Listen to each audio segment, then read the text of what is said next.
It's going to disrupt everything. It's money. Everything that's built upon money will be disrupted.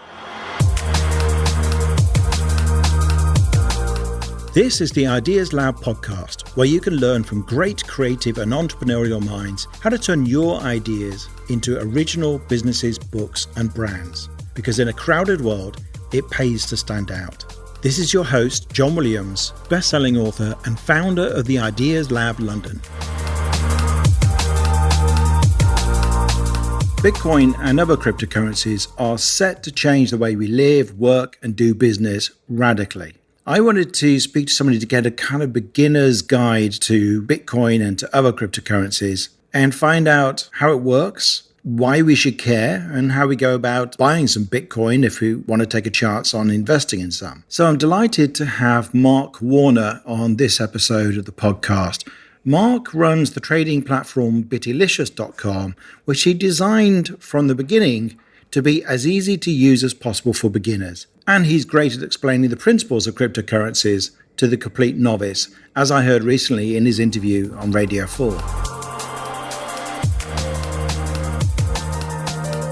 Welcome, Marc. Thank you for making the time to speak with me. Yeah, thank you too. I want to understand about cryptocurrencies, and I keep wanting to say the word Bitcoin. There's a lot more cryptocurrencies than that, and I felt like you are the man who could do it. I heard you on Radio 4 giving good explanation. First of all, what is a cryptocurrency? Yeah, it's quite a difficult question in all fairness. So Bitcoin, as you mentioned, is the first word that comes to people's minds when you say cryptocurrency, and it is indeed the first cryptocurrency out there. It's been around since 2009.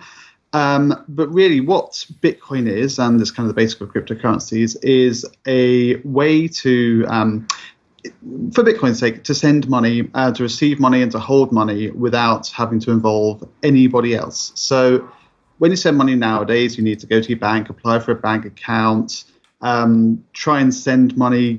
They have to call you to check it. They have to make sure who you're sending it to is reputable, that you can't send too much, too little, all sorts of tricky things involving banks. Now, it's a lot easier if you can just send money. So we don't have the equivalent of cash on the internet, or at least didn't until Bitcoin came about. Now, as you're aware, giving £10 to your mate in cash is really easy. You just give them cash. And Bitcoin's really managed to replicate this over the internet. It doesn't involve a bank. It doesn't involve having to ask for permission. You just send a certain amount of Bitcoin to your friend who has a Bitcoin wallet, and it just goes through. So you're not involving any banks or third parties. Everything is provable mathematically that it's going to work, and it's just hassle-free. Now, the big benefits that people don't think about quite often is that banks, they aren't really that great. So they do some useful things, no doubt about it. So what's the problem with banks then? So we kind of assume everyone's got a bank account. My company, for instance, doesn't. There are companies that banks will not give bank accounts to because, I don't know, they don't meet certain criteria. People who don't have fixed addresses often can't get bank accounts. And we're just talking about the UK at the moment. When you're talking about on a global scale, there are so many unbanked people, and it does disproportionately affect those, the poor, those without homes, those without really decent internet access as well. So we kind of forget about this quite often, but we don't really need the banks for simple things, at least, like sending bits of money between people. Furthermore, banks cost money. To send money, you don't notice it very often when sending a small amount of money to your friends, but try and send money abroad costs a lot of money, especially if you're trying to convert between currencies or send urgent things, say, to India. Say you're working with some friends in India who might be doing, I don't know, some tech work for you. Really difficult to pay them. And the banking restrictions do make life difficult, especially for companies that are, well, like my own Bitilicious cryptocurrency company, that are kind of new, kind of weird, and the banks are very wary about. So just by removing anyone that can say no, which is a bank or a government or anything like that, makes sending money really frictionless. And we can also go on to even making computers send money to each other. Say the standard example about the fridge being on the internet. The fridge could order for you via Bitcoin without having to bother with anything else. Or in a more real life example, say some server equipment is being broken and something detects that. If it can just send money that it has control of, it can do all the ordering for you. So just not having to bother with getting permission from anyone, and it all being provably safe is quite revolutionary. So you then give your fridge a budget and say, you know, just buy the milk when it runs out, and don't spend too much on the milk. Exactly. It's a totally frivolous example, but letting computers order for you, of course, within constraints, could be quite useful. Yeah. And it doesn't have to ask for permission from the bank. It doesn't even, banks go down as well. Banks go down for maintenance. Bitcoin doesn't suffer any of these problems. It just works. So that's interesting. So then what we're talking about, Bitcoin and cryptocurrencies, they're a kind of currency because, of course, the problem is if you pay me however many Bitcoin, I can't yet necessarily pay for my holiday in that, or I can't necessarily go to the corner store and buy a pint of milk with it, can I?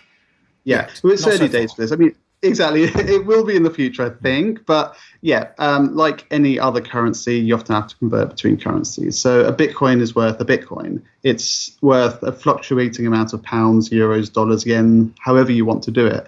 So at the moment, because it's early days, because most places don't accept Bitcoin, you do need to convert between Bitcoin and pounds. You can do this via a number of methods. There are some ATMs that dispense pounds for Bitcoin. There are debit cards that you can actually just spend anywhere that has Visa and it comes out of Bitcoin. So it can be quite transparent. But there are some places that accept Bitcoin natively. Say the Brewdog pub in Canary Wharf, you can pay for all your beers in Bitcoin. Really? There are a couple of pubs in London that accept it for beers and pizza. There are certainly enough online stores that you can buy, usually tech equipment at the moment, for Bitcoin, or even gift cards. That's one way to get around it. So we're in early days. There aren't that many people using it on a day-to-day. That's true. It will be at some point in the future. But generally, for now, you're right. You do need to convert. And so what you described so far sounds a bit like any other currency, but one where we're taking the friction out. It works differently because you don't have to involve banks, and that's always a good thing because banks are terribly troublesome, although they insert some safeguards too. Yes. But what you described sounds like a currency, but the level of excitement around cryptocurrency is more than that, isn't it? So people are saying that cryptocurrencies are basically going to change absolutely everything. So why is that? Okay, so I mean, first of all, money is a big deal. Cryptocurrencies can be even more exciting than just money, but let's not underestimate how important a so-called basic cryptocurrency such as Bitcoin is. Being able to change how we interact with money, being able to stop governments from printing money, say quantitative easing. We kind of forget that's literally making every pound in your pocket worth less when they do that. All of these things don't happen. That will revolutionize so much about money, and especially international trade. It'll be a bit awkward for some governments because they lose some of the tools. They can't set interest rates and that sort of thing. We'll see how much pushback there is when things start getting popular, but that will absolutely revolutionize things. We can't forget about that. But there is more, as you were kind of hinting with lots of different alternative cryptocurrencies. I think Ethereum is one of the best examples where it's not just money that's distributed, open, free, resistant to censorship, etc. But code can be. Now, this is like a very, very small computer program that runs across a network of thousands, tens of thousands of computers and is verifiably correct, safe, distributed, doesn't involve any government. Now, a bit of code, we could be talking a little bit of code that implements some voting system. For instance, each of us has a vote, and it could be a referendum or a vote in a company. And actually, a whole company can even be on the blockchain, on this distributed thing. So you can buy shares and you can then vote based on this company that's on the blockchain, and no one can basically interfere with it. Really, really early days. You think Bitcoin's in an early phase, things such as Ethereum are in a really, really early phase. So we're very much, everyone's kind of testing out the possibilities of this at the moment. So it's kind of a watch this space, but it's quite weird and exciting at the same time. But it is going to have a big impact on governments, because doesn't Bitcoin basically mean, doesn't it become an awful lot easier to transfer currency and also assets, if you're talking about Ethereum and these more interesting cryptocurrencies, across borders? I mean, basically borders kind of disappear And then like, how do you tax that stuff? So that does create some interesting problems for governments, doesn't it? Well, let's remember this is cash. So how do you tax cash moving across borders? When people complain about the bad things cryptocurrencies do as well, just remember it's always cash. Cash is the ultimate money laundering tool, the ultimate tool for buying dodgy things, and the ultimate tool for evading tax. There are reasons why countries are being very private about sources of funds and lots of other real things. And Bitcoin will never be as as opaque actually as cash. You can give cash to anyone; it's a physical thing. But blockchain is traceable to an extent. You can see always where money is going to and from on the blockchain. It's public by its definition. The only thing is you can't often easily tell who's associated with account numbers, but you can trace everything. You can't with cash. Cash is the ultimate. So you've got to put things into perspective. If we're moving from cash to Bitcoin, things get better. Things get more transparent for the governments. It's not going to be perfect for them, but it's all a balance of freedoms and usefulness, really. Yeah. But I heard things like, perhaps we ought to talk about the blockchain because it's relevant to what I was about to ask. Yeah. The blockchain is kind of the backbone of all cryptocurrencies. It's the concept that makes cryptocurrencies work. What is the blockchain?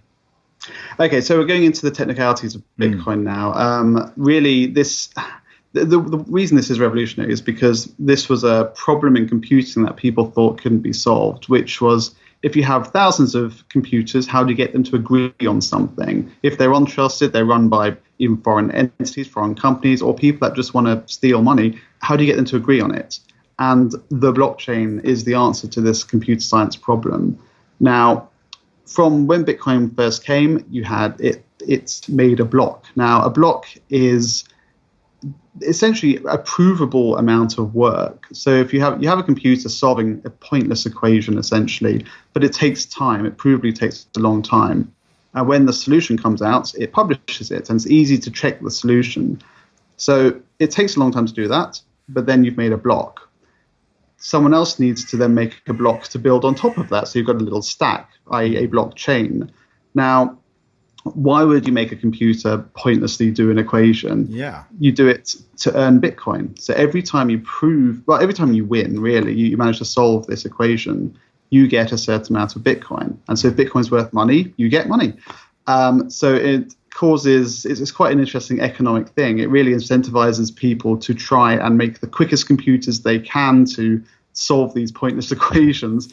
But more importantly, it stops anyone from trying to write fake information. So if you were to try and steal some Bitcoins by, say, I was to send you something and some dodgy guy was trying to pretend that I sent him that, they would have to solve the kind of equations to rewrite the transaction that we just had in their favor. But not only would they have to solve that, they would have to go back to where these coins came from and sort of backtrack a lot. Essentially, it's incredibly difficult for someone to do this because they're fighting against the majority of people who are in it for money, but also with the side effects of helping the whole ecosystem. So it balances technology, it balances economics and human greed, and that's really what's made it sustainable. It doesn't require volunteers at all. It requires people that want to make money, and humans love making money. So I can see why this whole philosophy appeals to libertarians. So it's as free as you can get. Yeah, exactly. No external influences. Pure supply and demand really gets involved here. It works. It's been around since 2009, and no one's managed to sort of crack the encryption. And even from an economic perspective, it's worked because people are still greedy, and the checks and balances inside of Bitcoin itself are still there. And the blockchain ends up as a record of who owns what Bitcoins. Is that the idea? Yeah, exactly. Well, so in the case of Bitcoin, yeah. Yeah, it's true. So as I said, every time a block is made, some Bitcoins get created. So that's where the Bitcoins come from, essentially. But the blockchain, you're right, lets you track everything. And you can kind of go back in time and see back in 2008, for instance, this address held this amount of money. and then see where it's gone now, see all the different addresses it's gone through. So yes, it's a time-based history from 2009 to now. And people are saying that this blockchain concept is going to become important. Like people might exchange, house purchases using some kind of blockchain structure instead of all the different accounts and third parties that get involved at the moment. Yeah, it's an interesting one. People often try and use blockchain to solve a problem that's not there. That is a bit of an issue. It sells great to shareholders. They're thinking blockchain. Oh, this is a forward-thinking company. Let's give them more money.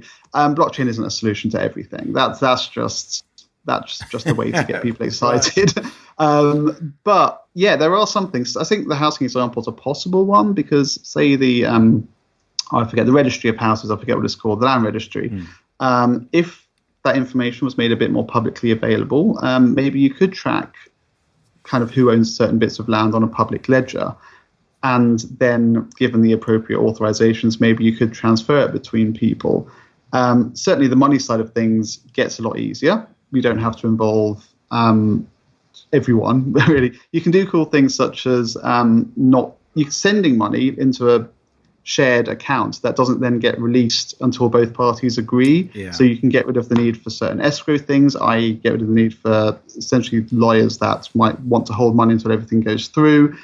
You can certainly do some streamlining things in that way. It's not going to solve everything, but yes, there are so many different things to try out. Some things might even sound great in principle, but only when it's put into practice will we realize that something's going to fall apart. Yeah. And what do you think what area of life and business do you think it's going to have the biggest impact on? What's it going to disrupt the most, do you think? It's probably, it's money at the end of the day. It's going to, we're still carrying cash around. Cash is right. really should die. But you need something that doesn't involve a centralized authority as well, because cards don't work sometimes. I remember like 2 weeks ago, the whole of the MasterCard network stopped working. And I couldn't buy anything for about 5 hours in one evening, and I was just speaking to some friends trying to get a pizza. How can the whole of MasterCard be down that handles almost half of the world's card traffic? There are big problems. It's going to disrupt everything. It's money. Everything that's built upon money will be disrupted. There's a lot more work that needs to be done to make there be more transactions allowed per second. In other words, to make it scalable. But we're going to get there, and everyone that's in the sphere to do with money needs to be thinking about things. It's not going to mean banks no longer exist. Banks are useful entities to hold money, to lend it to other people, to provide safeguards, etc. But companies will need to sort of reinvent themselves a bit. So, it's not just one industry. It's everything that involves money, really. And recently, was it last year or was it this year? I forget. The Bitcoin had a massive spike and the value of Bitcoin went up hugely. It's now dropped a bit since then, hasn't it? What's going on? What caused that spike? And, is it likely to go up again or down? I know we shouldn't be giving any investment advice, but you might have an opinion since you're somewhat involved in the trading. Yeah, well, obviously I'm bullish on Bitcoin. If it becomes used by everybody, then it's going to be worth a lot. If it fizzles into nothing and people think it's too difficult to use, then it won't. Who knows? I think it's going to be worth a lot more than it is at the moment, certainly. But why the price went up, why the price went down, it's, as you said, the libertarians love it. It's pure supply and demand. If, lots and lots of hype makes price go up, lots and lots of fear makes price go down. And that kind of exaggerates the swings that it should otherwise have. On top of that as well, we've got to remember, this is such early days for Bitcoin still. The amount traded is, I think it's something like 30 billion a day. That sounds like a lot, $30 billion dollars a day. That sounds like a lot, but it's not in the world's financial markets, and it's certainly not a lot in terms of FX, so foreign exchange. So because it's small, because volumes aren't that big, you're going to get bigger fluctuations. So when people suddenly get excited, liquidity is not quite as much, which means the effects of hype and fear are exaggerated. So prices suddenly go up, suddenly go down. that's just what it is at the moment. As it becomes more used, as more people, essentially the volumes increase, we should see a more dampened effect, I think. Right. But yes, it's people getting excited and people forgetting about it. So I think 2 years ago, it was getting in the press a lot, and this is happening again. The press is starting to get really interested in it. Only when the price goes up, it would appear. So that causes a bit of a positive feedback cycle. And then as it goes down, the press starts saying, "Oh, it's dead. It's it just doesn't do what it's supposed to do. It's crashing." And then people want to sell the Bitcoins because of fear of it going down to zero. So there's a lot of positive cycles going on here. It'll stabilize at some point, but it's just the price isn't the most interesting thing, to be honest. The technology behind it's far more interesting. Back in, I think it was 2009, I was just starting to hear, well, actually, I suppose it was around 2010. I was just starting to hear about this Bitcoin thing. And maybe it was later than that, but there was a dispensing machine where you could buy Bitcoin. You could put a credit card in and buy Bitcoin, and it was next to Old Street Station, and a friend of mine told me about it, and I don't know if it's still there. Is it right? It's still there. Go to Ninkum Soup in Old Street Station. There's That's still the one. It's in a soup shop. That's right. It's still there. Okay. If I had bought a Bitcoin back in how long has it been there? Do you think since 2010 or something? That seems a little early. I've got to say. Yeah, maybe 2012. Well, I got into Bitcoin in 2012. Bitlicious was formed in May 2013. So I would again be a little surprised if it were there then, but it could have been. There would have been one or two, and that would have definitely been one of the earliest ones. So maybe 5 years ago. So 5 years ago, how much was a Bitcoin? You got any rough idea what the value was back then? So 2 years ago, almost to the day, it was worth similar to what it's worth now. So about $13,000. Yeah. Okay. This has been kind of a 2 year-ish lull as it's gone back to this now. Before that, it was much lower. Definitely three figures. I don't know where. So if I'd spent a few £100, I could have bought a Bitcoin. It would now be worth 13,000. What is it now? 13,000. Roughly $13,000. Dollars. Yeah. You're right. You could have done, but you know what? You probably would have sold when it reached $2,000. True, exactly. That's that kind of cognitive bias where you just see the opportunity cost in retrospect, but you don't actually see. But you probably would have sold it anyway when it was worth 200 rather than 100. It's true. We're good at saying what ifs, but reality is we wouldn't be rich if we did that. I did actually, because I knew we were talking today. I started looking because I remember I also signed up for a wallet at some point back when I had a PC, and it was probably really early on. And I signed up for a crypto wallet. I didn't really understand it. And then I was trying to remember, did I buy something then? Did I buy a coin? Yeah. And also, did I buy a coin in Ninkom Soup, in the soup shop, or did I not? Yeah. Because I was going like, if I've got a coin in there. I know, yeah. So, that's the thing. At the time, you thought it was £20 worth, say, and you didn't care whether you lost that within reason. Yeah. And so, it's a tricky one. Just look through pieces of paper, I guess. So you run, what would you describe? You run Bitlicious.com. Yeah. And tell me, how would you describe it? What is it? Trading? So, Bitlicious.com is a trading platform, but it's actually more simple than that. It's a place where we sell Bitcoins and Ethereum and other cryptocurrency to normal people. We have been around since 2013, which makes us absolutely ancient in this space. So there's quite a lot of trust involved there that we've built up over the years. We just try and make it easy for people that want to buy some amount of Bitcoin or Ethereum. We're not really for the big guys that want to invest or do weird leverage or weird things. We want about someone that's interested in Bitcoin, wants to get started, saying, okay, fine, let's buy 0.05 of a Bitcoin. We'll play around with £50 worth or so.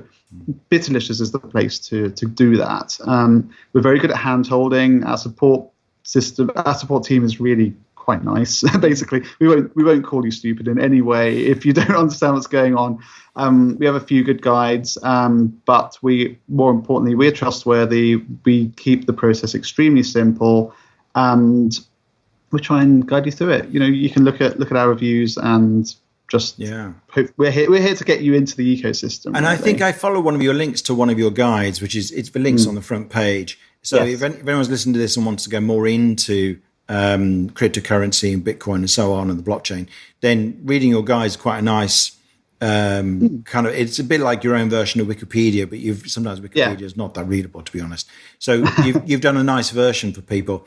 And if I want to buy a Bitcoin, or if I want to buy a piece of Ethereum or whatever, so Bitcoin is now $13,000 per Bitcoin, but you're saying I can buy what's the smallest amount that I can buy through you? Okay, so through us, I think the limit's about £5, but you don't really want to do that because it costs money to send Bitcoin at the moment. But when people are getting really excited, the transaction fees go up. So it can cost a little bit of money to send Bitcoin. So you don't want to buy just £5. You want to buy a bit more. Doesn't need to be much. So realistically, I'd say go for at least £20. But if you're actually so £20 is what, 0.002 or something like that. So you can go down to 8 decimal places if you want, like a fraction of a penny, but it's not going to be very useful to you. But you're right. You do not need to buy a whole Bitcoin. People seem to think that's the minimum unit. You don't. You can buy tiny fractions of it. That's fine. Right.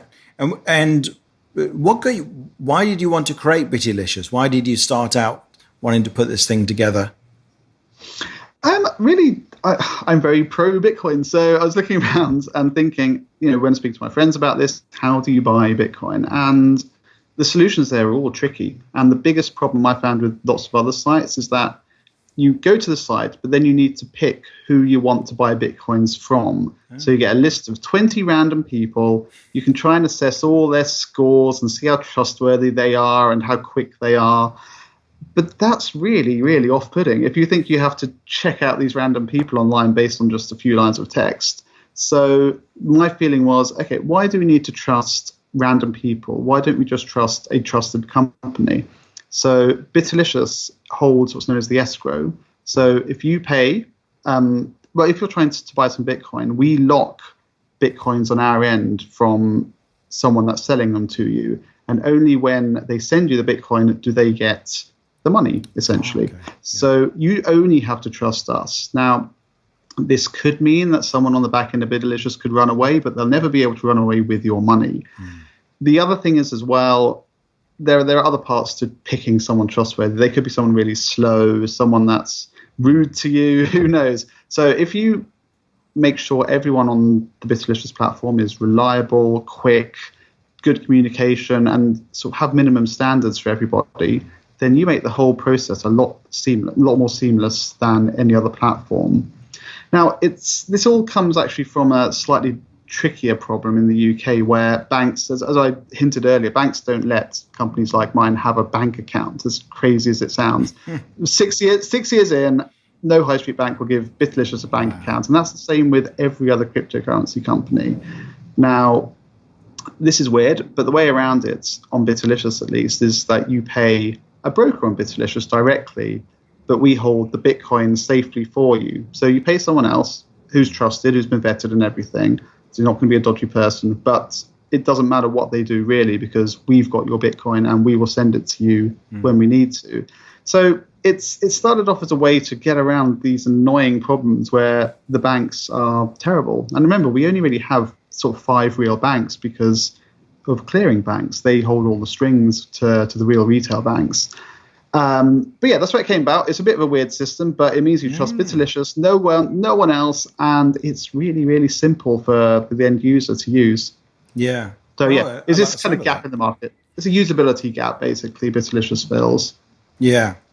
And do people need a cryptocurrency wallet to buy through Bittylicious? Yes, they do. So we also are a bit special that we don't ever hold users' Bitcoins unless only on a temporary basis when we're waiting for it to come, essentially. Every user on Bittylicious needs to get their own wallet. Now, we have guides, as you saw on the buying guide, very simple ways for how to get your own wallet. But we intentionally don't want to hold user funds because why? It doesn't benefit us. It makes us a target if something goes wrong. And also it gives a lot of trust to people that want to buy Bitcoin. They know that we're not going to do an exit scam because we've got no real money to exit with. It kind of encourages people to do what they should do with Bitcoin, which is to actually own it themselves. to own their own wallets and to look after things themselves, which is the whole point. It's like, it's like holding cash in your wallet. That's really what Bitcoin's supposed to do, and I absolutely believe that. So we ask you to get your own wallet. We provide full instructions for how to do that. Right. If you're going to buy quite a lot, say maybe £1,000 worth or even a few hundred, give you instructions on how to get certain more secure wallets like hardware wallets. This is a really interesting thing people don't think about. Bitcoin is quite hard to hold if you don't know what you're doing. So there are really secure ways of doing this, though. And as I said, if you're having more than a few £100 of Bitcoin, you can buy what's known as a hardware wallet for about £50. It's a little bit of hardware, about that big, so like a USB stick that fits into your computer, and they are super, super secure. Your Bitcoins will be safe. Nothing can be released unless you physically press a button on there. And this is absolutely what people need to do if they're buying something. Then you've got to make sure that no one steals that physical wallet. Within reason, there's a pin on it as well. There's a pin on it. Okay. So that's 4 to 6 digit pin. Yeah, it's pretty secure, and you can do good things as well. So I mean, you've got the next problem of what happens if you lose it. Yeah. But Bitcoin is so cool. There's a backup phrase which is 16 words or 12 to 24 words. Sorry, that you can write down somewhere safe. So what a lot of people do is write down these words. They don't remember themselves. But leave it in a safe deposit box or with a lawyer or in another location that's safe, that if they do lose the hardware wallets or if they die and they want to pass on the money, these 12 to 24 words actually entirely correspond to your Bitcoins. So you can actually store Bitcoins in your head if you remember these words as well. Right, yeah. There's lots of really weird ways to think about it, but it's so flexible. It's really... You can't do this with cash. This is what makes it so exciting as well. It's all information, and that's what these words are. So people can either get one of those hardware devices, or they can get a wallet. Do you have a recommended software wallet or app wallet that people? Yeah, if you're using a mobile phone and you're buying Bitcoin, Samurai Wallet's a very, very good one. One of my favorites. There are the old guys in the sphere. Blockchain.info are very good. Even when you have this, though, you've still got to be savvy. If you're using a web wallet and not a hardware wallet or even an app wallet, you've got to be careful about phishing emails and stuff still. People pretending to be from blockchain.info. Click on this link because you need to update your password, and then you enter your password, and then they have all your Bitcoins. So you've got to be savvy. Hardware wallets seriously are the way to solve all of this, because you can't send Bitcoin unless you physically press a button and see where it's going to. So £50. Sure, store on the phone. More than that, hardware wallet. So if you're going to have a play, then you could get a Samurai wallet or the blockchain.info wallet, which is an app you can download on your phone. Or if you're going to really go for it and you're going to have £1,000 or more and get into it and play with it seriously, then maybe get one of these hardware keys. Absolutely, they're worth it. Okay, and so if people want to try this out and buy 0.02 or more of a Bitcoin or something else, then the URL is bittylicious.com, BITTYLICIOUS.com. Perfect. Yes. Yep. Okay, and do you make commission off this thing? Is this how it works as a business? Yeah, so we've got to make money. So when people do a trade on the platform, as I said, you actually pay a broker really at the back end the money, but we take 1% of the Bitcoin amount. So we pay ourselves in Bitcoin, and that's the commission we get. It's as simple as that. Pretty simple, transparent process. And it's enough money to keep us going and investing in Bitlicious, but we're not actually going to be rich from this either, unfortunately. Yeah, it's just kind of a passion project. And you can presumably, you said you don't have a bank account, you get paid in Bitcoin, but you can take that out, right? You can pay yourself. So we don't have a bank account in the UK. That's the difference. So we get commission in Bitcoin, and we also offer people can buy Bitcoin with credit cards on our sites. Now, it costs a lot more because credit cards are very expensive to use on cryptocurrencies, at least. So we actually can sell some of the cryptocurrency for so-called real money, so pounds and things like that. But we can't bank in the UK, so we have bank accounts in Europe. That's how we get around it, really. It's not ideal. It means we have to go through the slightly slower European process for sending money, and you have to do foreign exchange, and it's all a big pain in the neck. But every time I do one of these transfers, it makes me think, if everything were in Bitcoin, we wouldn't need this. So it kind of just gives me the encouragement that what I'm doing is quite exciting and really the future. Yeah, well, hopefully soon the Beauvoir Deli will take Bitcoin and then won't have to lose any cash at all. Yeah, hopefully. And if people want to follow what you do, you use, are you a Twitter person? Yeah, mostly Twitter. We're on a few other social networks, but really Twitter's the place to be because, I mean, Bitcoin's not very photogenic. So text is really the good way to get involved. We are Bitalicious _ on Twitter. Right. Sadly, someone else got the Bitalicious one, so we're with the underscore. But it'll be quite clear when you go to the Twitter page that it's us. Okay, great. Well, that's been fascinating, Mark. I'm starting to understand it now. This is good. This has been a good education for me. It's very difficult to really understand unless you buy a little bit. So if you buy a little bit, then it's great, and you can send it to your brother, your friends, whatever, and kind of just mess around with it. But just having a little tiny piece of the pie is the best way to really get to feels with how magical it is. That's a good tip. Okay, I will do that. Well, thanks very much, Mark. No problems. Thank you too. Thanks for listening to this episode of the Ideas Lab podcast. Please do subscribe, and if you've enjoyed this episode, it would be great if you could leave us a review. You can get links and details of everything mentioned in the podcast in the show notes, along with photos and video clips from many of our episodes. Just go to theideaslab.org/podcast.